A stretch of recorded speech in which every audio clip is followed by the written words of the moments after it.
Very good morning to all the students. आज हम हिंदी विषय पढ़ेंगे क्लास 6 के लिए सुबोध भारती हिंदी पाठमाला से। पाठ 1 मेरा देश। प्रस्तुत कविता के रचयिता हैं कवि सोहनलाल द्विवेदी जी। ठीक है, रचयिता मतलब रचनाकार कवि सोहनलाल द्विवेदी जी हैं।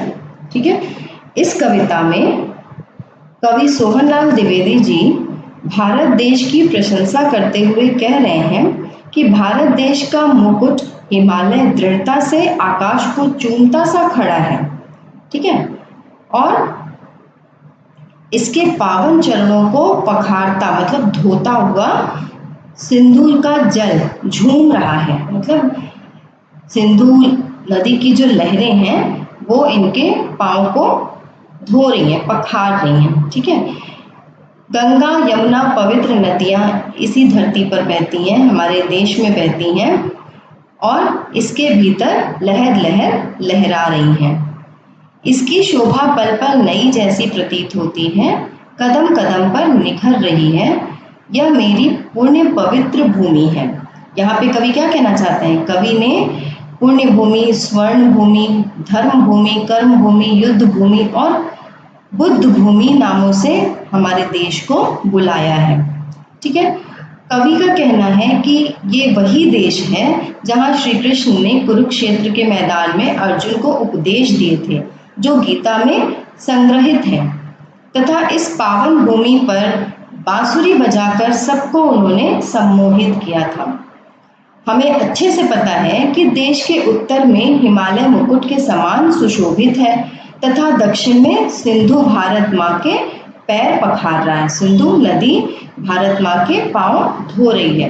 पहाड़ों और पहाड़ियों में से स्थान स्थान पर झरने निकलकर सबके मन को खुश कर देते हैं, सिंचन करते हैं। ठीक है, सींचते हैं उसको, धरती को। और ये जो आम के बगीचे हैं उनके पेड़ों पर कोमल उपजे मधुर स्वर से कोयल जो है सबको मोह लेती है, सम्मोहित कर लेती है। ठीक है, ये सारी बातें कवि ने इस कविता में हमें बताई हैं। Okay, now let's start reading. अब हम कविता शुरू कर रहे हैं। ऊंचा खड़ा हिमालय आकाश चूमता है, नीचे पखार पग तल नित सिंधु झूमता है। गंगा पवित्र यमुना नदियां लहर रही हैं, पल पल नई छटाएं पग पग छहर रही हैं। यहाँ पे जैसे मैंने अभी आपको बताया कि हिमालय क्या है? हिमालय मुकुट के समान देश के उत्तर में सुशोभित हो रहा है। ठीक है, और वो क्या कर रहा है? बिल्कुल ऐसे इतनी ऊंचाई है उसकी कि ऐसे लग रहा है कि वो आकाश को चूम रहा है। और सिंधु नदी का जल जो है वो झूमते झूमते हमारी भारत माता के पग को पखार रहा है, उनके चरणों को पखार रहा है, धो रहा है। गंगा यमुना जैसी पावन नदियां यहाँ हमारे देश में बहती हैं, लहर लहर लहराती हैं। ठीक है, इसकी शोभा पल पल नई जैसी लगती है, कदम कदम पर और खूबसूरती इसकी बढ़ती चली जाती है। और ये हमारी पुण्य पवित्र भूमि है। ये लिखा है यहाँ पे, वह पुण्य भूमि मेरी, वह जन्मभूमि मेरी, वह स्वर्ण भूमि मेरी, वह मातृभूमि मेरी। ठीक है, यहाँ पे कवि अपने देश की भूमि को इस तरीके से संबोधित कर रहे हैं कि यह मेरी पुण्य पवित्र भूमि है, यह मेरी जन्मभूमि है, यह मेरी स्वर्ण भूमि है, यह मेरी मातृभूमि है। ठीक है, ये बता रहे हैं, ये देश प्रेम दिख रहा है कवि का देश के प्रति। ठीक है, इसके पहाड़ियों, जो पहाड़ियाँ हैं इसके पहाड़ियों से अनेक झरने फूटते हैं, बहुत सारे झरने निकलते हैं। तो एक बार हम कविता पढ़ लें। झरने अनेक झरते जिसकी पहाड़ियों में चिड़ियाँ चहक रही हैं, हो मस्त झाड़ियों में अमराइयाँ घनी हैं, कोयल पुकारती है, बहती मलय पवन है, तन मन संवारती है। यहाँ पे आपको सिंपली बताया गया है कि पहाड़ियाँ हैं, पहाड़ियों में से झरने निकल रहे हैं। ठीक है, उत्पन्न हो रहे हैं, फूट रहे हैं, इसको कहते हैं हम। हरी भरी प्रकृति है, वहाँ चिड़िया बहुत खुशी से चहक रही है। बहुत सारे आम के बागीचे हैं जिनके पेड़ों पर आम खूब सारे लदे हुए हैं, जिन पर बैठकर कोयल कूकती है।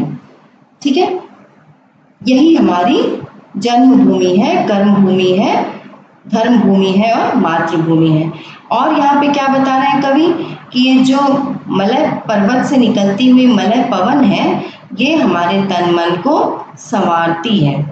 ठीक है, मीन्स ये जो मलय पर्वत से आने वाली अच्छी शीतल बहने वाली मंद सुगंधित हवा है, ये यहाँ के लोगों को, ये यहाँ के अपने देशवासियों को और उनके तन मन को संवारती है। और इसीलिए ये हमारी धर्म भूमि है, कर्म भूमि है, जन्मभूमि है और मातृभूमि है। ठीक है ना, तो ये कविता का अर्थ है यहाँ पे। अब आगे, जन्मे जहाँ थे रघुपति, जन्मी जहाँ थी सीता, श्री कृष्ण ने सुनाई वंशी पुनीत पुनीत गीता। गौतम ने जन्म लेकर जिसका सुयश बढ़ाया, जग को दया दिखाई, जग को दिया दिखाया। यह युद्ध भूमि मेरी, यह बुद्ध भूमि मेरी, यह जन्म भूमि मेरी, ये मातृभूमि मेरी।